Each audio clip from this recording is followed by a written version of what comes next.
Convenience online at kofaborderradio.org and with the KOFA app.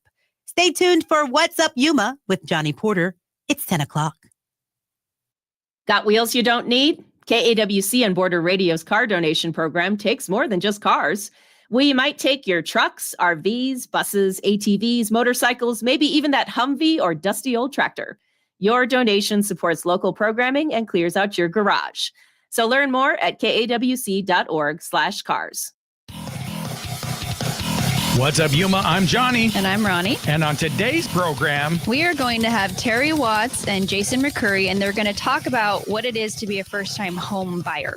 So if I want to buy a home for the very first time or anytime, and kind of the state of the market right now. And they do classes or something like that? Yes, they offer a class. And we're going to have Domingo Flores from Super Junk Removal. I got a lot of junk in my backyard. So you're a hoarder? I need it. No, I don't think so. Kidding. Maybe intervention time. He went from probation officer to business owner. So we're going to get to know his story. Awesome. So stay with us for What's Up Yuma Radio beginning right now on KOFA 94.7 FM. And streaming right now online through the KAWC YouTube and Border Radio Facebook pages. And send us an email to whatsupyumaradio@gmail.com. What's Up Yuma with Johnny Porter is sponsored by Yuma Electric Service, LLC, serving the Yuma area for more than 25 years. YumaElectricServiceLLC.com. Chili from Philly. Unique Papa Giorgio from Yuma.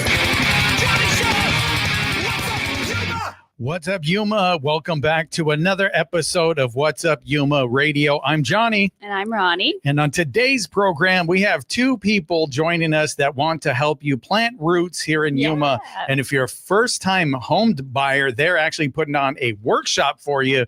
So we're going to talk a little bit about that. So welcome to the show, Terri and Jason. Good morning. Hi. Thank you. Thank you for having us. Good morning. Yes. Thank you. So I think Ronnie had known one of you or ran into one of you and found out about your program. Mm-hmm. I've known Terri for a while, and she's always trying to get me to go to these workshops. And is that what it is? Yeah. She's like, come just check it out, because I'm so drag my feet on buying. I still have yet to own a home. Do you? Mm-hmm. Yes, I You do? Yeah. Oh, that's awesome. Yeah. But I didn't buy it, so I didn't know credit for me. No, it was left. It was left to me. Oh, so that's yeah. Cool. Yeah. But I did have to get it remodeled. It was it was horrible shape. Okay. Yeah. So I did. That's money. Yeah. So I did have to get a loan and go through all of that to get everything remodeled, and it's pretty much all new. So I did do that, but I didn't buy a home. So. Yeah. So guys, tell me a little bit about yourselves. Yeah. Terri, are you from here in Yuma, and what brought you here? I am not from Yuma.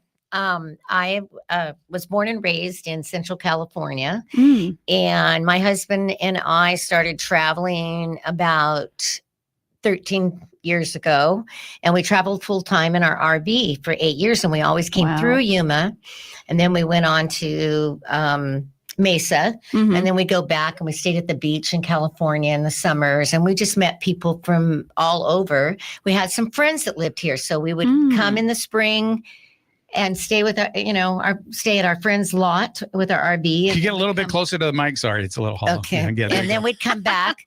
Anyway, my husband always liked it. He always liked Yuma. Yeah. He's a small town guy. Okay. So that's usually what we hear from the women. My husband liked it here. Yes, he did. So I thought, oh, no, I'm not moving to Yuma. And don't ever say I'm not. Yeah, okay, because look, you're now here. Look at you. Guess what? Now you live here. So 8 years ago, we found this really neat house that we loved, and it was in our price range. It was reasonable. We were close to California because we all have all of our kids. We have 5 kids between the two of us, and we have 7 grandkids and a couple great grandkids. So they're so we're about as close to California as we can get without being in California. Exactly. We love. Yes. We love. Exactly. So you love it now. You love it. When I first came, I was going to say, how long did it take to grow on you? It took probably, the first year I loved our house. Okay. And I loved the that people. helped. And then I loved the people. Then I went to work part-time and I started meeting new people. Mm-hmm. And when I got to know the people, and one of the things that really got to my heart was when I was growing up in the Valley in California, there was a highway that went down the road and it was all agriculture. And so when I came here and I got on 8 and I could see all the agriculture. The fields, yeah. It reminded me of my childhood. Oh, okay. So I really Love fell in love with it. It was just like, like the way it was where I grew up when I was young. Mhm. Not so much now. So Yeah. now I love it. I always tell people, Come move to Yuma. yeah, come. So when did you finally move here? In 2018, January of 2018. So it's 2018. almost 7 years. Almost 8 years. In Okay, yeah. January, it'll be 8 years. Oh, nice. And I started out, I had a history in insurance. So I worked in the insurance business part-time. I worked in retail part-time. And when COVID hit, of course, I went home Yes. and I thought, oh God, I'm going to go crazy. So I got on to a Zoom class and got my real estate license. It Wow. was During something- COVID. During COVID. Wow. It was something that I always wanted to do. Mhm. And I never felt like I could do it when I was younger because I was raising kids. And, I just didn't want to be working a lot on commission. Yeah. Stressful. Mhm. Anyway, I should have done it. My kids tell me now, you should have gotten into real estate years ago. It's perfect for you. Because you talk. Yes. And I love it. And I love it. So you I love it. So to be in real estate, you have to talk. Oh, Yes. A lot of talking. yeah. You got to schmooze them up, Yeah, man. okay. Yeah. Well, I think so. I don't know. Realtors I would imagine a realtor has to speak and you Yeah, have well- to give details and walkthroughs. And I've been told Yeah. I talk too much. Oh no, not at all. No, then you're we perfect. love talkers on this Yeah, show. you're perfect for this You show. can't then. talk too much Perfect. on radio. We're like, please keep going. How about you, Jason? How'd you end up here in Yuma? I grew up in San Diego. I've been coming out here for my whole life, camping and going to the desert, riding okay. quads and so forth. So I lived in the Bay Area for about 14 years. I've been in finance for over 20. So I manage student loans for educational finance companies. And Mhm. I've been in Yuma for about 8 years now and been in mortgages, and it's been fantastic. So you were coming here as a kid. Yeah. So did you do most people I know that Mhm. come from San Diego do the Martinez Lake thing? Did you do that, or what was it? Yeah. With Why were that- you yeah. visiting? Yeah, Martinez Lake, Hidden Shores. Yeah. The going out to the dunes, dunes. yeah. The dunes, all whole of it. 9 yards, Oh, man. okay. The whole 9 yards. Cool. Love this place. Yeah. So did your family move here? Like, how'd you ended up? Yeah, I'm a little different than Terry. My whole Mm. family lives here. So Oh, okay. I kind of have it Oh. nice. Yeah. Oh, I yeah. don't have to go far to visit everyone. Yeah. Christmases and so forth. Yeah. Mhm. Yeah. So Okay. love it out here. Cool. So you put some roots down.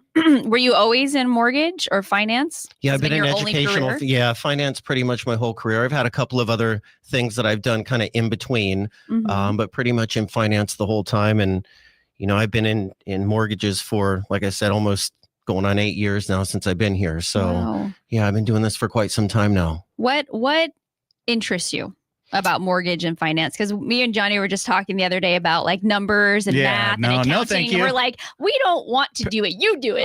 I'll pass. Well, I've owned my house for over 20 years. Wow. And so the numbers really mean something to me. Mhm. I can tell you that owning my house for this long, I've over doubled in value. Yeah. So I can totally. kind of see the benefit of giving So somebody it's a seeing really that good benefit. deal. Yes, It's seeing you wanna that give that benefit. back.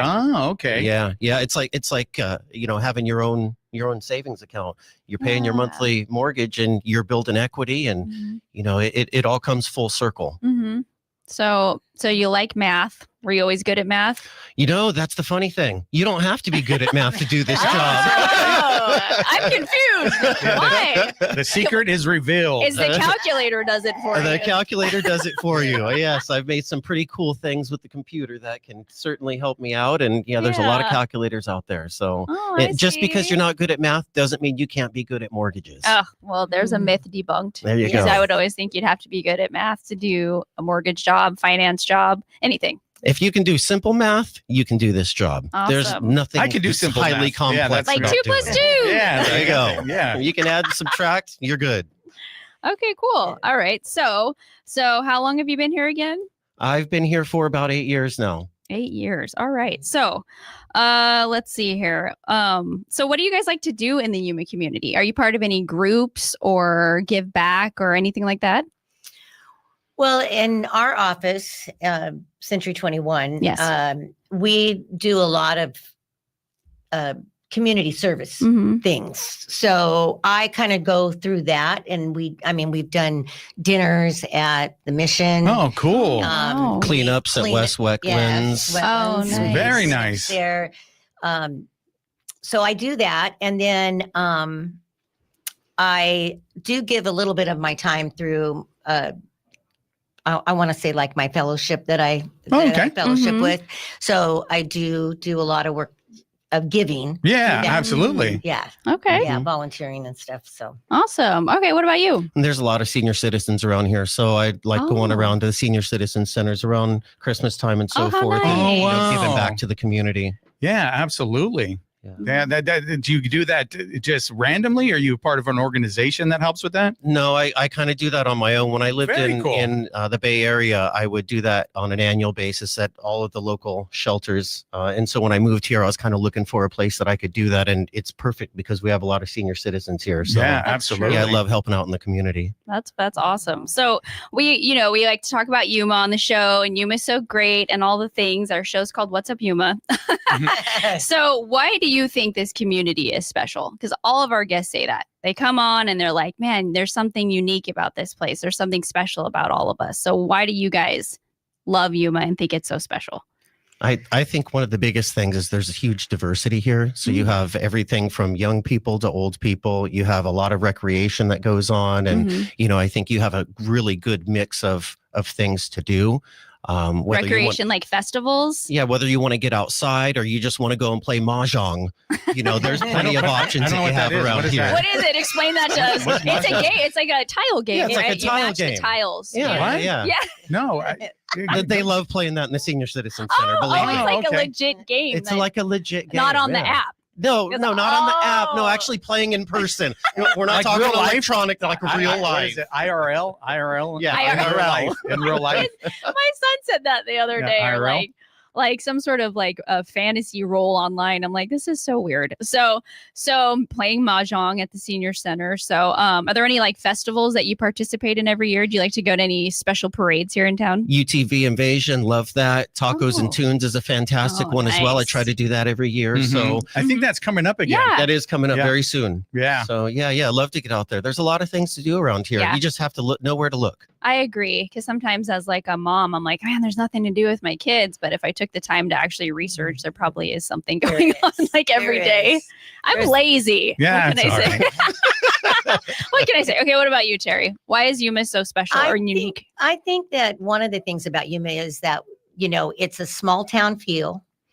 Mm. So you run into people, you know, if you're downtown or if you're out in the foothills Mhm. doing something or you know, howling at the moon or whatever. Yeah, that's a big one. So it's, Do you go howl at I've the moon? never been. I have been a few You times. have been. Oh, okay. Yes. And it I've gets never- cold out there. So I don't stay too late.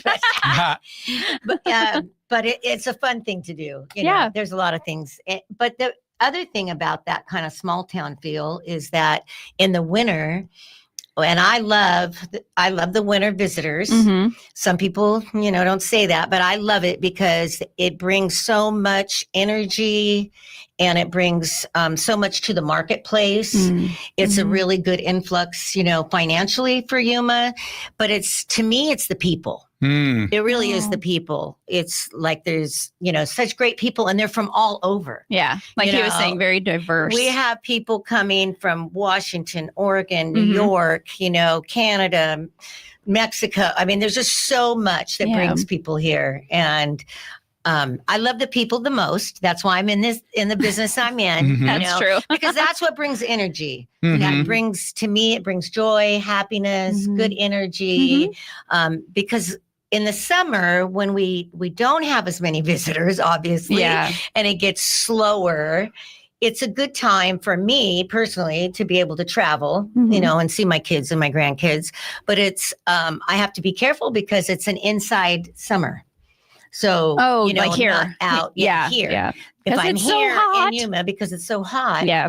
you know, so being involved in the community a little bit helps me get out of the funk. You Mhm. know how Yeah. we can get in a funk in Mhm. the heat in Yuma. That's very true. So, you know, I try to get back with when the snowbirds come. It's just such a great time to be, out in the community where we really get that energy. Yeah. Does that make sense? Yeah, and I Makes think total sense. it's the Yuma Sun that puts on something every year for the snowbirds when they come back. You ever gone to that? No, I have What's not. that called? I Do you forget know? what it's Me called, but neither. I know It's it's at going the to be. Civic Center. I think. Yeah, it's at the Civic Yes. Center. Yes. They do it every year, kind of like a welcome back to Yes. everybody. Which, We love you. We missed you. yeah, Yeah. growing up here with winter visitors as a kid, you were like bummed out about it because it seemed like everything was geared towards them, just being young. But when you get older and then you realize, well, that's what makes our economy work.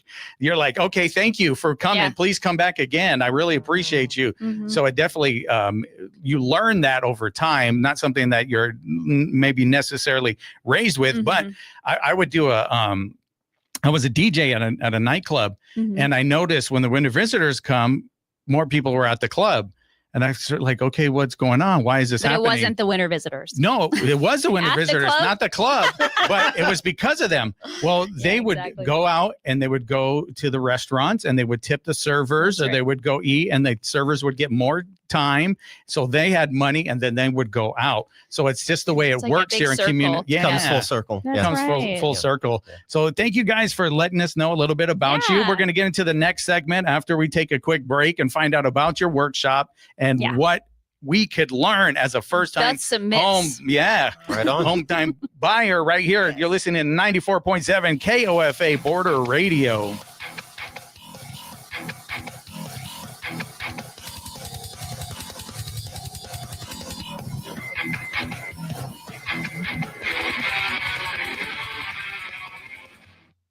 What's Up Yuma is sponsored by Yuma Electric Service, LLC, serving the Yuma area for more than 25 years. Specializing in residential and commercial wiring, services also include EV charging unit installs and solar-ready service panel upgrades. Information and consultation appointments at yumaelectricservicellc.com. Hi, Daryl Brogdon here, host of the Retro Cocktail Hour, inviting you to join me for the music that's always served up shaken, not stirred.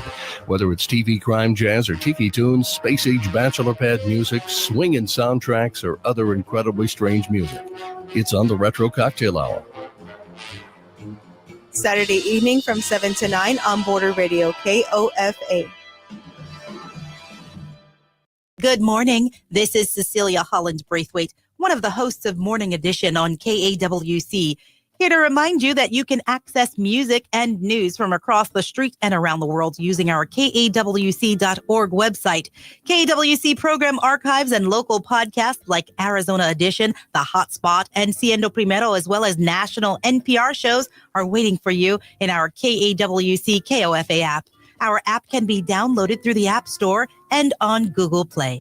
The KAWC Student Newsroom is funded by the Local News Initiative at the Community Foundation for Southern Arizona, the Scripps Howard Fund, and by generous local support.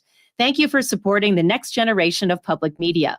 Learn more about the project and hear stories from emerging journalists at kawc.org/student newsroom.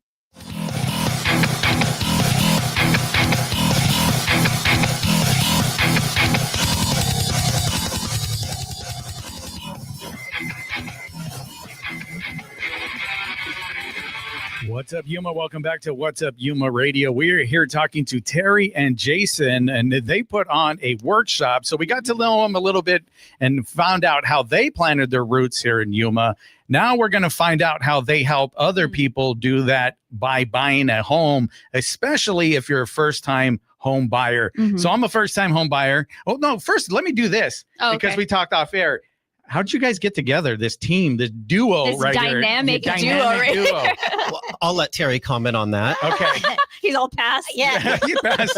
Well, when I first, I told you it was during COVID that I got my license, Mhm. and we were just coming out of COVID in the 2021. And so I went to work with Century 21 with them. Okay. We're independent contractors. Anyway, I met Jason's mom. Oh. And because we network a Sure. lot with the Yuma Association of Realty and stuff. So I met his mom, Mhm. and then I went to see her at her office, and she introduced me to her son Jason, who was in mortgage. So Gotcha. that's We've how been I- best friends ever since. Oh, gotcha. So that's how it became. Almost 5 years. Yeah. Oh wow, that's been a Yeah. long time. Yeah. Yeah. Wow. Yeah, we've been working together. Yeah, a you long guys time. work well together. I can tell the energy is very pure and loving. Hopefully, no, Yeah, just wait and see. Yeah. you didn't close the house. Yeah. So you guys meet and then you decide like let's work together on helping people. How'd that come to be? Yeah, well, I just have a lot of good programs that are going on, and there's a lot of things that are available here in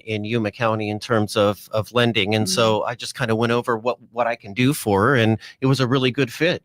She's a great realtor, and I'm a great loan officer. So when you have a synergy like Yeah, there that, you That's go. right. The you tend to synergy. get the job Yes. done. That's right. And I think too, a lot of people come to me and they don't know like Yeah. how do you get started in real estate if you want to buy a home? Mhm. And one of the first things that we really tell people is, have you been pre-qualified? Pre-qualified, Do yep. you know what price range you're in? Yeah. So the first thing I do is recommend a Send 'em couple. to Jason. Yep. Mhm. Yeah. That's how we kind of get started. And that's great because you're right. People probably are like, well, I want this house. But how do you even know if you can afford it or not? So you got to start at step one, get Yeah. pre-qualified, see what you even have on paper. Yeah, And then it kind of narrows your range of what you're looking for. Right. Yeah. Right. Yeah, the first step is always to get pre-qualified. That's knowing what price that you can qualify for. So what's that step like? We get with you, give you like our financial statements, bank statements, stuff like that. What does that look like? Just to start out, just run your credit, find out what your credit Run your score credit. is. Oh, okay. Gotcha. Yeah, once we find out what the credit score is, we can go out and start pricing a loan, kind of see what price range you're in. We need to know what your income is. What's a That's right. good credit score? Well, usually around 620 is where you start getting pretty good pricing. We can go down to 580 in certain circumstances, Mhm. but once you hit about 620, with some investors a 640, you start getting much better pricing on your interest rates. Gotcha. Okay. Johnny, what's your score? No, I'm just kidding. Hey, you can tell Isn't that me. like You can such a tell me. personal question? No, I don't know. Is it? Is it a pretty Because personal? people really are like, oh, and like, what's your credit score? I It's think like, when you have a lower score, you might be a Yeah, little you might be a little hesitant. standoffish. Yeah. Yeah, that's probably what it is. that's probably it. I People are had embarrassed. I had a boss that Mhm. really helped me work on my credit score. Just as like Mhm. he turned it into a game, right? It Yeah. was a game, so Yeah. it was fun for him Exactly. to do this. Every morning I would come in and he's checking his credit score, and I'm like, "What are you doing?" He's like, "Johnny, you need to get on this. Yeah. Like you turn it into a game and you get excited. You see those numbers go up. Mhm. It's like you're at the slot machine and you're like, cha-ching." And so I Wow. started doing that maybe about 8 years ago. Mhm. And yeah, it's a pretty good It's a game score. changer, huh? It's a Yeah, pretty good score now. generally, the better score you have, the better deal you get. That's right. And I can thank my husband, Bo, for changing our scores because mine was not good when I met him, and he's done all the work. And It's- now they're great. And it's, like, worth it. but It's it worth takes to time. work on Just it. It takes Yeah. time. So it's like, so I turned it into like, okay, I'll pay this off. yeah. I'll get this, and then, or maybe I'll call and see what I could work out with these people. And I turned it into, like I said, a whole game. And I noticed like, oh, I did it and it Mhm. worked. Yeah. This worked. And then so I got that, feel good about myself. Mhm. And I did it again. Now I keep up on it and I check it. So every Yeah. time, and I got the app, I forget which app I have on there, and it tells me like it went up. And I'm like, Mhm. yes, I feel good today. I'm going to go buy some Starbucks. Well, let's get you pre-qualified. There you go. He's like, I already have a house. Yeah, I got He already has a house. maybe I got a second I can one. help who you on an knows? Oh, investment. yeah. Yeah. Become a real estate tycoon. Hey, the cool thing about getting pre-qualified is it's free. So if you Oh, want to yeah. look into it, That's right. you can always get it for free and Yeah. see what you can do. And get real about where you're at, That's right. because I think sometimes you think you can't afford it or you can. No waffling. Mhm. Yes. Okay. So what happens after you get pre-qualified? Well, after you get pre-qualified, then you're in the market to start shopping. So that's Right. when you get hooked up with the realtor like Terri, Yeah. and she can show you So what's then up how in do the you market. help people? What I normally do is I just meet with the buyers. I try to meet with them and Mhm. see what they're looking for. Do they want a 2-bedroom, 2-bath second home? Do they need a Mhm. 4-bedroom with a pool? You kind of got to go. A lot of people that are coming here from other areas and relocating here don't really know Yuma. They don't know where this school is or Yeah. that school or where what is. So I like to just take them in the car, and I've done this many times. Oh, that's cool. Kind of drive them through and say, this is one area, this is Mhm. one. Some people, because I'm retired and older, I work with a lot of retirees, and they all most of them love the foothills, but not all. I've sold houses off of 4th and out downtown and stuff too. So I think the first thing is just to get to know your client. And that's what I do. Ask a lot of questions. Yeah. Because I want to know what they like, what they don't like. Do they want to do a lot of work? Do they want a fixer-upper? Do they not want a fixer-upper? What is the average amount of homes someone will look at before they buy? Is there an average amount? Well, I think it depends on the market. It really depends on the people. I sold some clients a house 2 years ago, and I literally showed them 40 houses. Wow. They put offers in on 3 different ones. They didn't get them. So we kept going back looking, and we kept looking. That is really unusual to do that much. Most of the time, within I would say 10 to 20 at most, if we get the area down and then I know a price, then I'll, something comes on the market and I can, take them to see it right away. So I think the most important thing is kind of working with your clients so you know what they're looking for. And if they don't know, we just do a few little visits and you can find out pretty fast. That makes sense. So what are some myths? I love that we talked about this earlier. What are some things that people usually have wrong when it comes to wanting to buy a house? Well, I can tell you that there's a lot of concern over the interest rates right now. And like the state of the market. Like, when's the bubble going to pop? Everyone's asking that. I'm sure you're asked that like every day. Well, I'll tell you what I tell buyers is that the right time to act is when the biggest number in your transaction is the lowest. That biggest number is your sales price. Okay. We can always work on the smaller numbers later, like your interest rate through a refinance. But the fact of the matter is, once you sign on that dotted line, that sales price is forever. There's no going back to renegotiate a sales price. Yeah. Okay. So anything else? Any other myths people usually get wrong? Or what's like their number one fear about buying a house? What would you do to make someone feel better about it? I think one of the number one things is that people think they need to put 20% down, and that isn't real. That isn't true. So where did that number come from then? Yeah. Does it have to do something with mortgage insurance? Is that true? It depends, on a conventional loan. After we had the big pop after 2008, they restructured, and a lot of mortgage companies just wanted 20% down because people were getting houses with nothing down. And, then we had all the foreclosures and a lot of stuff happened to kind of bring the market back down. And it took, several years to get that back and going. But with the programs that Jason has and some of the other, brokers have in town, is that there are some with 3% down, 5%, 10%. Based on the loan. Based on the loan. So some of them we can even get a grant for their down payment, so they don't have to come out of pocket for anything. And it all depends on working. Awesome. Yeah, it all depends on working with the right broker that works with, the right partners. That's true. Some may have you finance your down payment. Some may not offer down payment assistance at all. So if you work with the right broker like myself, then you will have, lots of options. You're like myself. Yeah. So go ahead, Johnny. No, well, you were mentioning, we were talking a little bit off air. I mentioned about the younger generation not being able to afford homes, but you said in Yuma it's a little bit different. Why? Well, for me, the one thing is, you get up in the morning, and I listen to the national news, and it's like, oh, why are they saying that? Because it's wrong. Because it's not wrong where they are, but there's so many different areas. I mean, United States is a big area, and there are cities and states where it's very expensive to own a home. We are really fortunate here in Yuma that our price range is still affordable for most people. Gotcha. So that's the difference. That's the difference in buying now. And if young people can start now at a young age and get into something, and then build from that and sell, and then they can buy up, and then they can buy up. You're a young kid over here at AWC. Maybe you just taken some college classes, but you fall in love with Yuma. You like it here. It's better to get in with something and start building. Yes, absolutely. Yeah. And I think a lot of renters don't realize that they're already paying a mortgage payment. They're just paying somebody else's mortgage. That person's like, ching, ching. Yeah. So tell us a little bit about your workshop before we have to go. What is everyone going to learn in your workshop?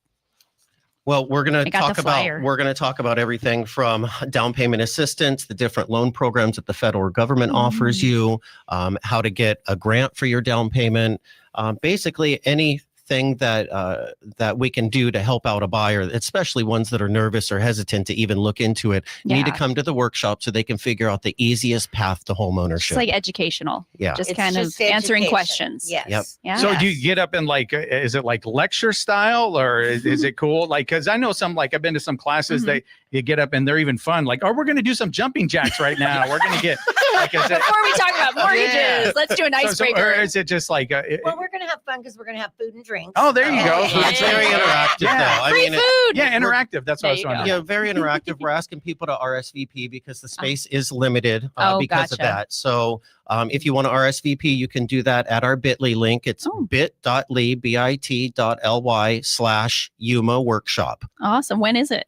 It's coming up next Wednesday, September 10th Ooh. from 5:30 to 6:30 p.m. So if you have to work all day, we're going to be doing it in the evening Oh, time for all nice. those people. Yeah. So if you're a first-time home buyer, you have some questions, check out the class. Yes. You hopefully get all the answers that you need to put down your roots right here in Yuma. That's right. Absolutely. And Awesome. go to this dynamic duo right here. They got That's your right. back. We got man. you covered. Yeah. We have a lot of fun in the class. Good, And good. we answer a lot of questions, and it makes it less scary Yes, for people to get that's right. started. Yeah, because it could be It's a- very scary for sure. Yeah, that's it's a huge big, commitment, but big, you guys, big- I'm sure, make people feel better. Yeah, we want to make you feel comfortable. So come to the workshop Yeah. so you can learn how you can get into a home.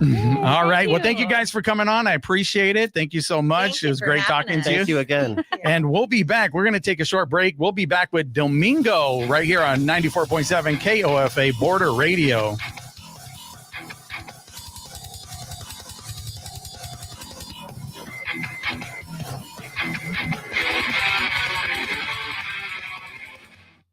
What's Up Yuma is sponsored by Sunrise Cleaning, serving the Yuma area's residential and commercial cleaning needs.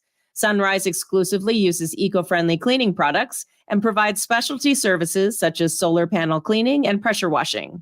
More information and appointment booking at sunrisecleaningaz.com.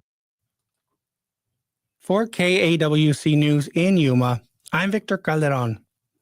A San Luis nonprofit organization that helps low-income residents find affordable housing has received some needed funding. Comité de Bienestar received a grant in the amount of $381,000. Comité is one of 4 Arizona NeighborWorks programs receiving money through the NeighborWorks Flexible Impact Grants Program. Programs including Chicanos por la Causa, which has an office in Somerton, received a total of $1.45 million. U.S. Senators Mark Kelly and Ruben Gallego of Arizona announced the grants Wednesday. The senators say the NeighborWorks grants help expand the supply of affordable homes, lower housing costs, and build safer communities. They said funding is traditionally delivered in full, but this year, however, the Office of Management and Budget released funding in monthly increments. For KAWC News, I'm Victor Calderon. The Yuma County Library District provides activities and resources at its branches for people of all ages. Events include story time, citizenship classes, bilingual programs, crafts, author talks, and more. For more information about the activities and calendar of events, plus other in-person and online resources, visit yumalibrary.org.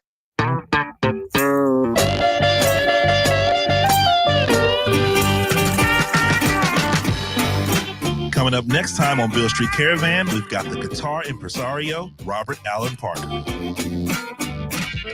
This evening at 7 p.m. on KOFA Border Radio 94.7 FM.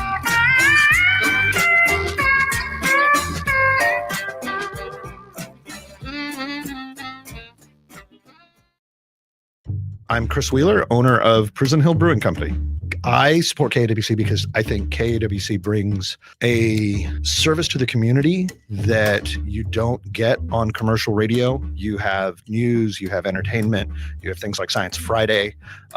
It's a perspective that is not available on a commercial platform, and it's oriented towards the community, for the community, and from within the community. Prison Hill underwrites KAWC and community radio because of what it brings to Yuma. It is the local perspective told by residents and from the view of people in the community.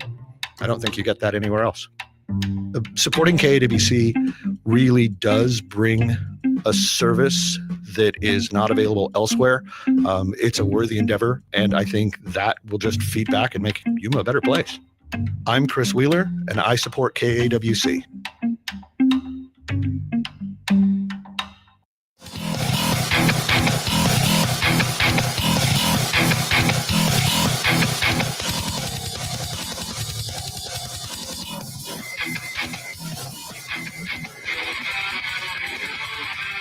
What's up, Yuma? Welcome back to What's Up, Yuma Radio. We are here talking now with Domingo Flores, and he wants to get the junk out of your backyard like Or you did for mine house or wherever, right? That you have your junk that you're storing and you need to get rid of it.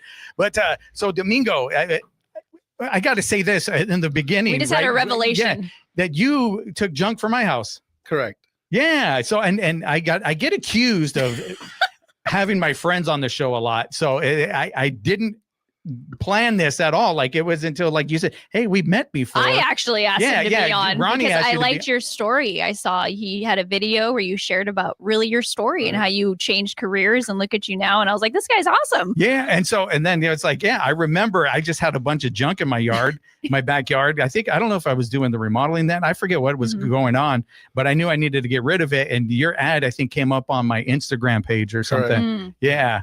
So, all right. So, yeah, Johnny's like, hi, I'm Johnny. He's like, I know you. I met you. And so I'm so sorry. I didn't, you know. I'm sure you've met a lot of people. Yeah. And I hate that I can't remember, but it's just, you know, whatever. That's the brain God gave me. So back to you. Yes, Domingo. So not originally from Yuma. Correct. Where are you from? So my name is Domingo Flores. I'm 51, going to be 52. I've been in Yuma for the last 20 years. Okay. Originally from Southern California, from the San Gabriel Valley. Okay. That's where I grew up. And 20 years ago, my wife is from the San Luis, Mexico area. Oh, okay. And my mother's family's from there. So, gotcha.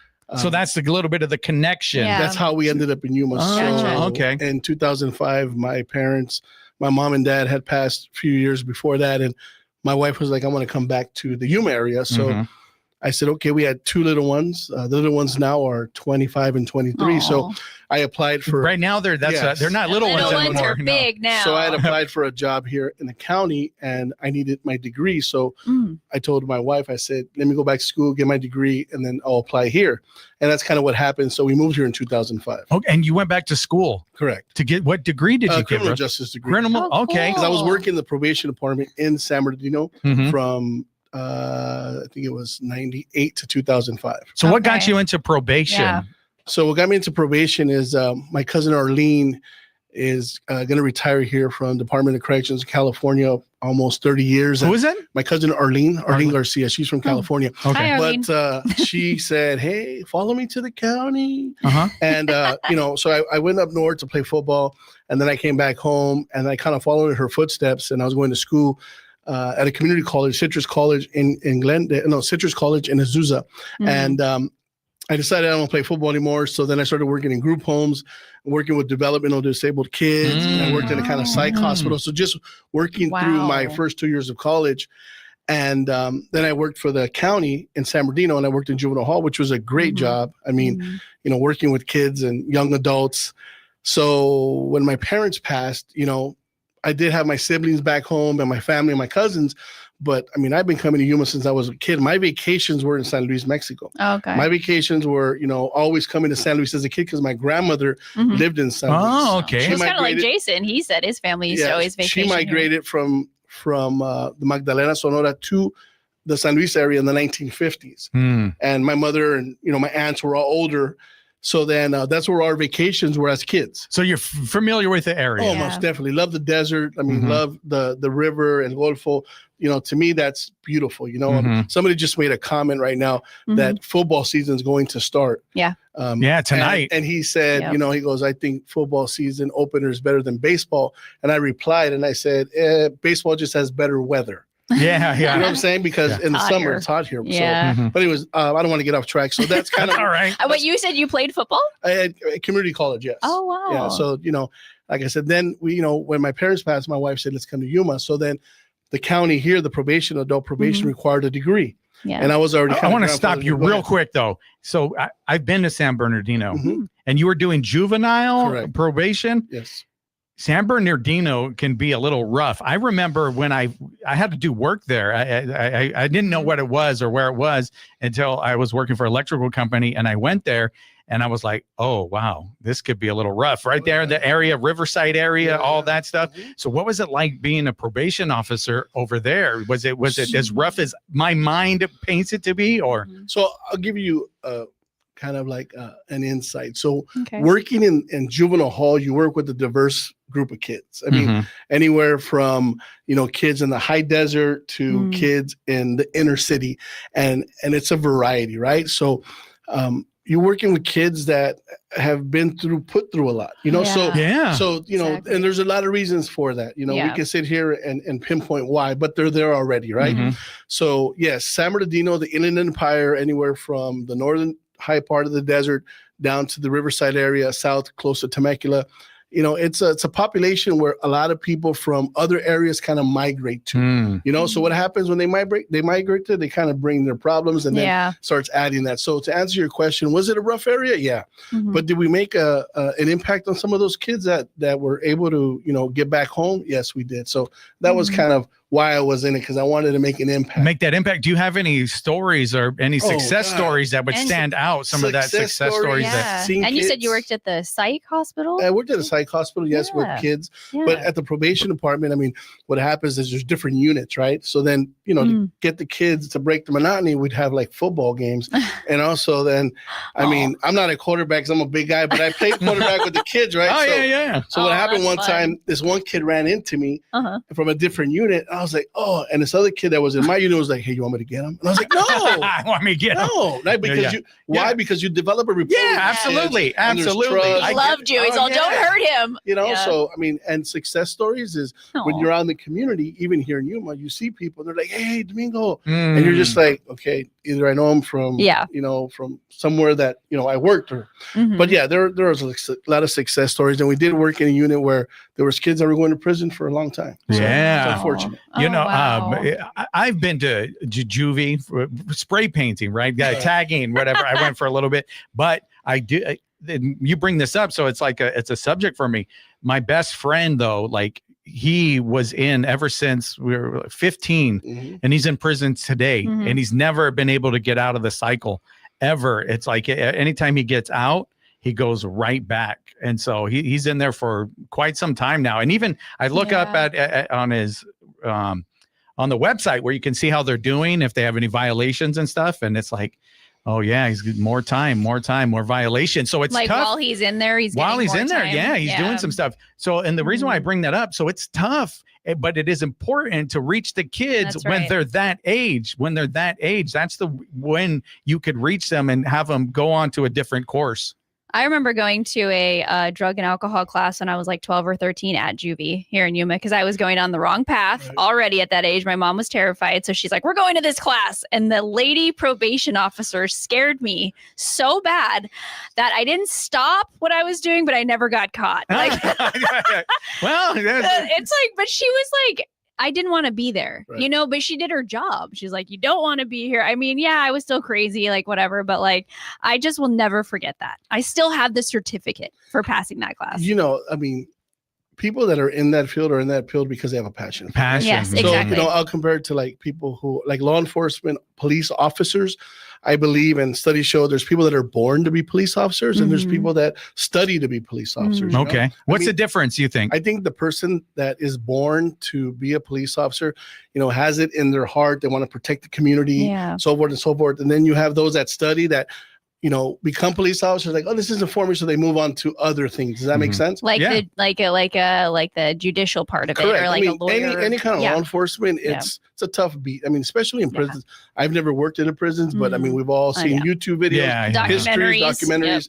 I mean, I worked as an adult probation officer here in Yuma County for 17 years, and that was a great experience. I mean, working with people and seeing their change and seeing them in the community, seeming productive. That's why you want to work in that field. Yeah. Because it's overworked and it's underpaid and it's stressful. So that's kind of what. So if you don't have that passion, if you don't have that caring, there's a high turnover rate, right? So you get people that go in there, they don't like it, they leave. And what happens? It throws back caseloads. It just messes. Well, and then it messes with the cracks. And it messes with the kids because, like you said, you develop those relationships with them. The one kid that wanted to get your back because somebody ran into you, right? And then you leave. And then if you leave because of the stress or this and that, then that relationship is demolished and it's gone, and you can't make that impact. Right. So on that note, right, when I worked at juvenile hall, one of the officers said, "You want to know why these kids are messed up?" Mm-hmm. He's like, "Let's go to their house." You go to their house and you see their environment, right? Yeah. I mean, and as a child, when you see things that are good and good things are happening to you, and then your friend at school who's the bully, not to defend that kid, but he's, something happened to him that he had to become that. Does that make sense? It's what I tell my kids. Exactly. Going back to the trust relationships, same thing with juveniles, it works with adults, right? Adults who commit crimes that are in and out of the system, they don't trust anybody. So as a probation officer, when you trust somebody, you're not their friend, but you develop a rapport. The rapport and that trust. This person has my best interest. So, because a lot of times it's like, the PO put me in prison. No, you put yourself in prison. That's right. But anyways, that's kind of no, but I love this. This is great. So when we get back, we're going to take a quick break. But when we get back, we're going to talk about how making that transition to here in Yuma and going back to school. What was that like for you? All right. Sounds good. All right. And we'll do that after a quick break. You're listening to What's Up Yuma Radio right here on 94.7 KOFA Border Radio.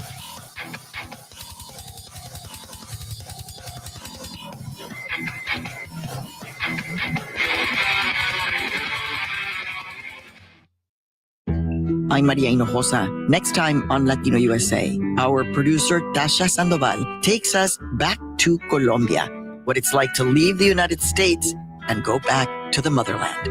I think I want to prove something to myself. Is Colombia still home? And if it's not, can I make it home again? That's next time on Latino USA.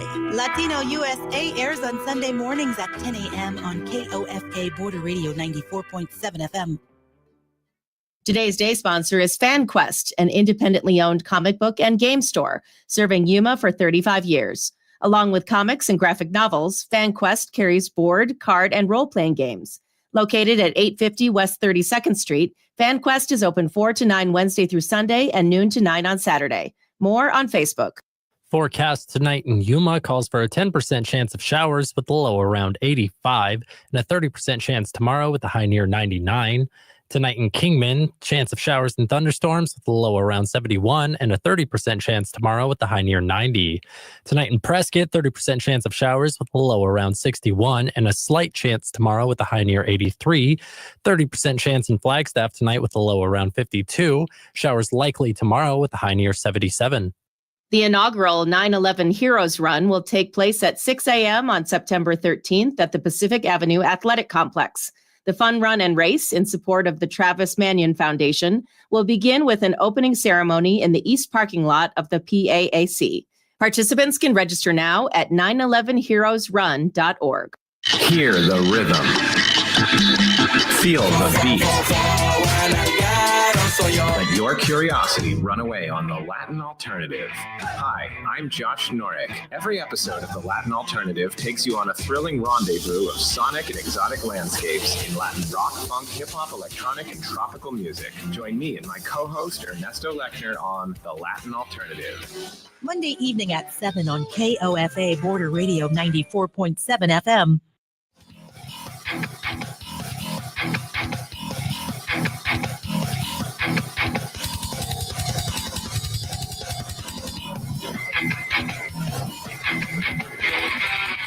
What's up, Yuma? Welcome back to What's Up Yuma Radio. We are here talking to Domingo Flores of Super. How do you say it? Supers. Because there was apostrophe. Oh. We're gonna get to why there's an apostrophe later down the road. That's gonna come.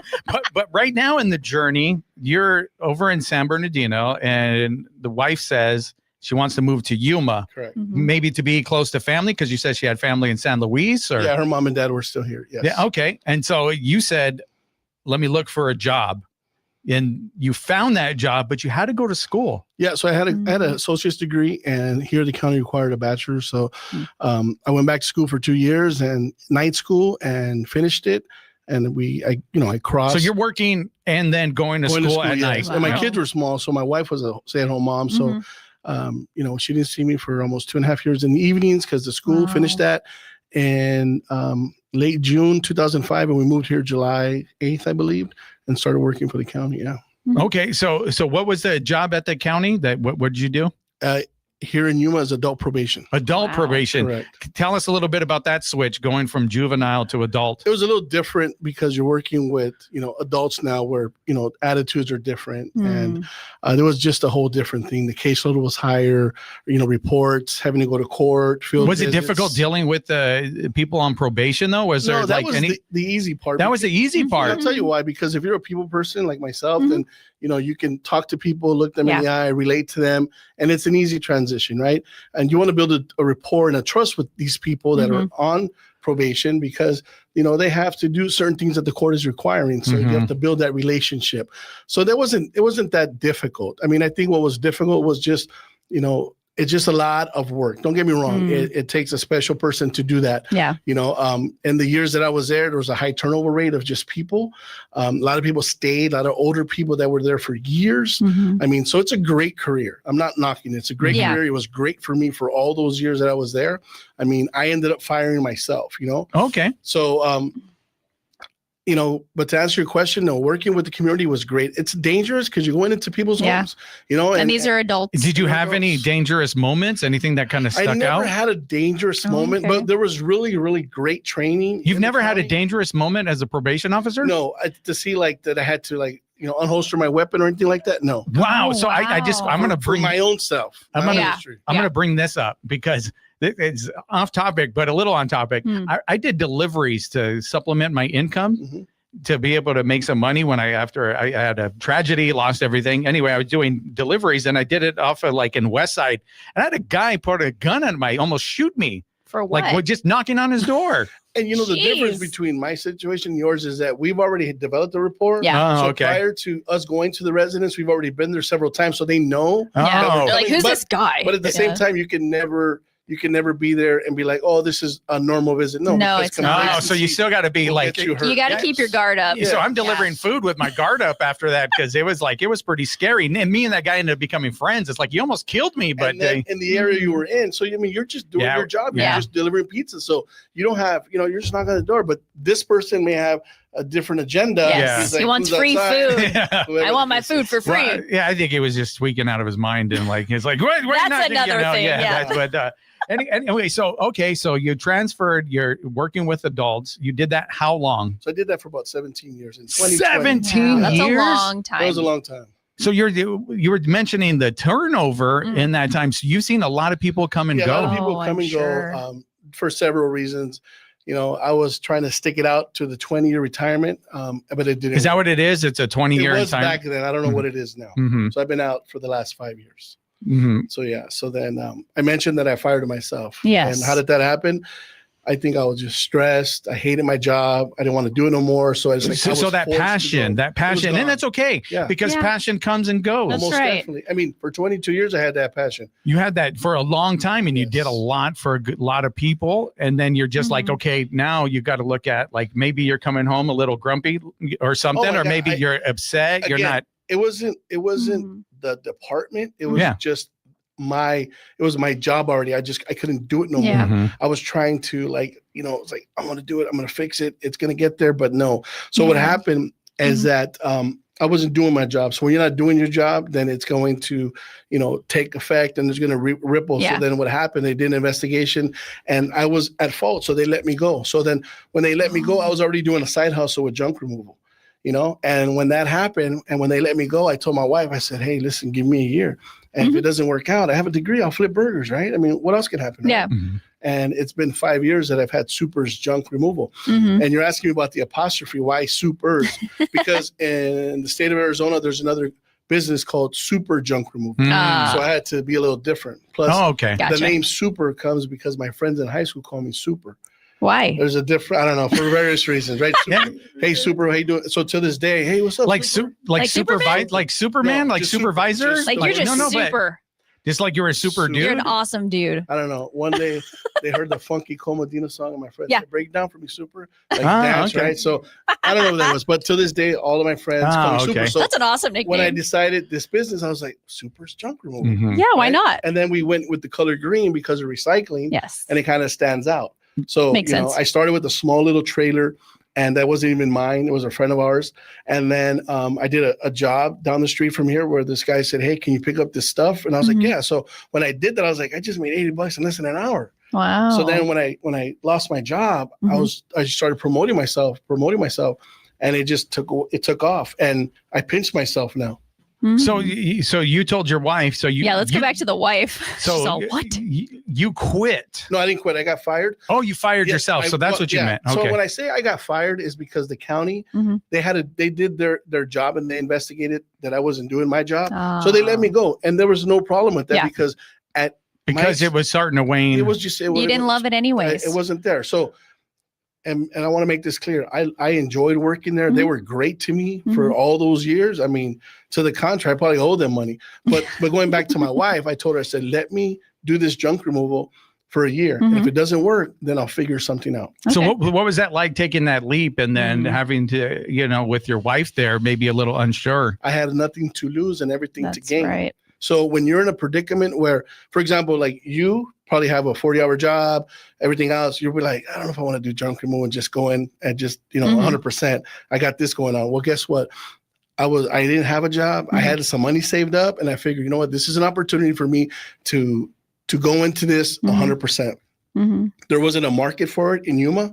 There is now, but it's okay because there was a small market for it, but people weren't paying attention to it. So let's go into that though. Like how did you find that need or see a need? Because there's a difference between a need and a market, right? A market is like you're seeing other people doing it. So it's like, I can take part of this pie, but you're saying at that point, there wasn't really that. So how did you say like this becomes a need just because your homies would be like, hey, super, come on, take over this? Or what happened was, I was already doing it as a side hustle. No, I know you said you're doing it, but how are you even doing it? Like, where did that come from? How did it start? Let's go there. It started because somebody on Facebook said, who can throw this tree debris away? And I was like, I have a trailer. I'll do it. Oh, okay. So yes. I went in and I did it. And I was like, I just made $80 in less than half an hour. Yeah. So it kind of started the light bulb. So that was the first thing. You had a trailer you saw on Facebook. Somebody that wasn't even mine. It wasn't even yours. I love it. A borrowed trailer. Like I love talking about being an entrepreneur, right? And so you use the resources you have, even the resources that you borrow,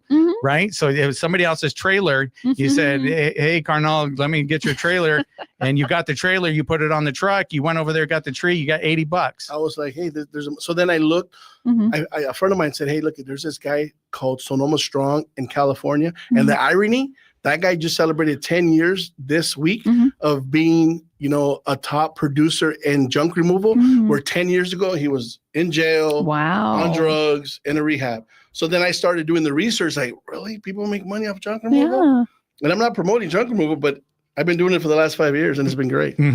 So how was that when you started to go full time as this to build up some clientele? Because it's not like repeat clientele all the time. It has to be somebody else that just has some junk, like I did in my backyard that time, and then I just looked like again one-time use, and then So everybody here with earphones, we all have junk. We all have trash. It's piled in our garage, in the backyard, on the side of our house. It's a mattress that you told your significant other to put back there, and he's going to throw it away. So we all have junk. While there's people, there's going to be trash. So we're a convenience. Not everybody has a vehicle to take that. Correct. Not everybody wants to do that. Yes, you have the yearly pickup. You figure that would slow it down, but no.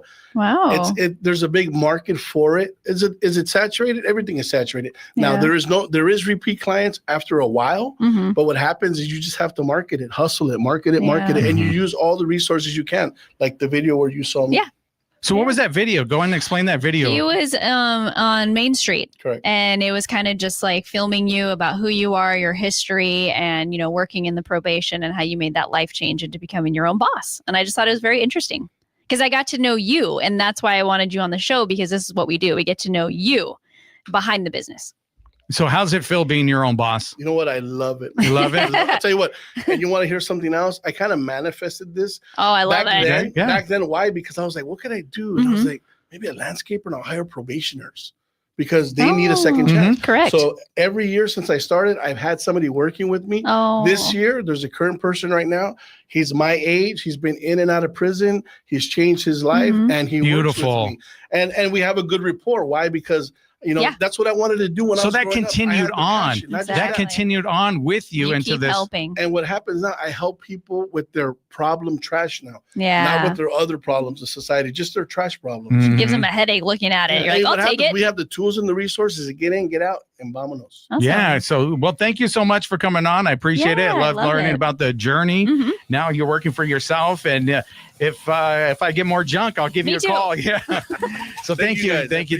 And with that, What's Up Yuma Radio is a production of KAWC, Colorado River Public Media. We broadcast from the studios in the Matador Activity Center at Arizona Western College in Yuma. We want to thank our engineer, Talon Gonzalez, along with Anthony Arnales, Juan Garcia, Dave Reek, and Cecilia. And you can find out more about KAWC at KAWC.org, on Facebook at KAWC Radio, and on the KAWC app. And stay tuned following our program for KOFA Midday Music. And on tomorrow's program, we're going to have Amanda from, I believe, Studio Y. That's where she's at. And then we're also going to have some people from the veterans area. I forget exactly which one it is because there's a few of them, but Chop Rodriguez will be with us as well.